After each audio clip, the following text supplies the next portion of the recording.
Welcome to the deep dive. Today we're going to get into something pretty profound, looking at what real faith actually looks like day to day. We're exploring some insights here, and the core idea really is this phrase: the fragrance of faith that appears in life is stronger than the words that are shouted. Reginus. It suggests, that how we live speaks maybe louder than what we say we believe. Exactly. And our mission today is to kind of unpack how this fragrance shows up. We'll contrast it with, well, maybe some common ideas about faith that aren't quite right. And it's important to say this isn't about some kind of magic wand stuff. It's about deep, real transformation. Okay, so let's start there. The material seems to emphasize that true faith is really about endurance. It says it's not a life where, things just sort of pop up like magic when you pray, or like you instantly become some superhero defeating evil. That's not the picture painted here. Right. It's not instant gratification. And that ties into the patience needed. There's this great analogy used comparing it to a farmer.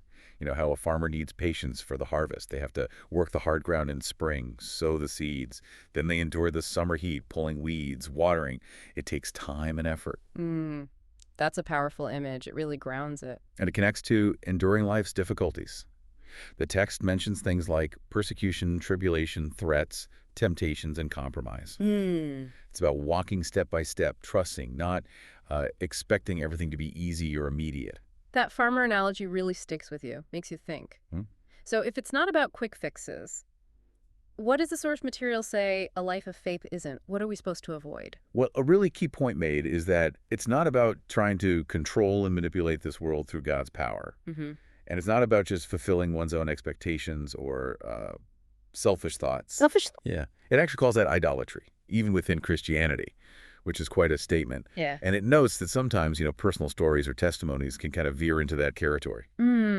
That's challenging. It forces a look at motivation, doesn't it?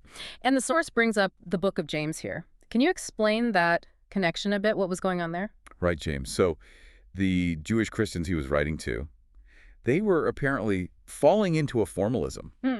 Basically kind of going through the motions of religion, but without really getting the deep transformative power of Jesus' message. Okay. Like ticking boxes, but not changing inside. Exactly. And the source says this true path, it's often so different from our expectations that we don't even want to go there. Right. Why?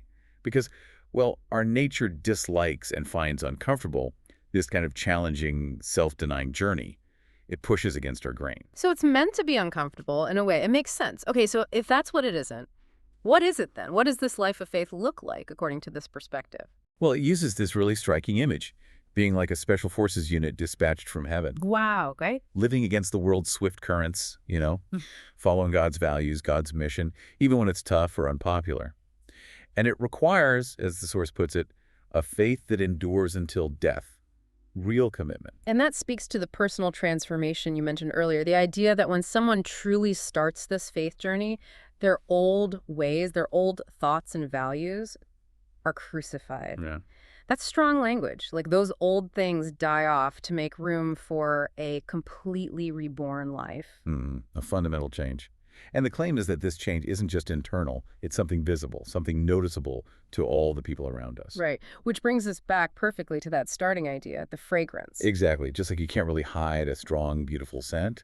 But the source says, even without speaking, people will recognize and acknowledge us because of the fragrance that comes from our lives.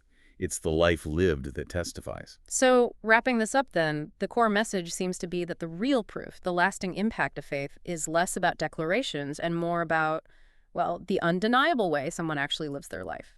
Precisely. And maybe a final thought for you, the listener, to reflect on is this. To what extent is your own life giving off that kind of transformative fragrance? Is your faith visible, maybe even undeniable to those around you, perhaps without you needing to say a single word about it?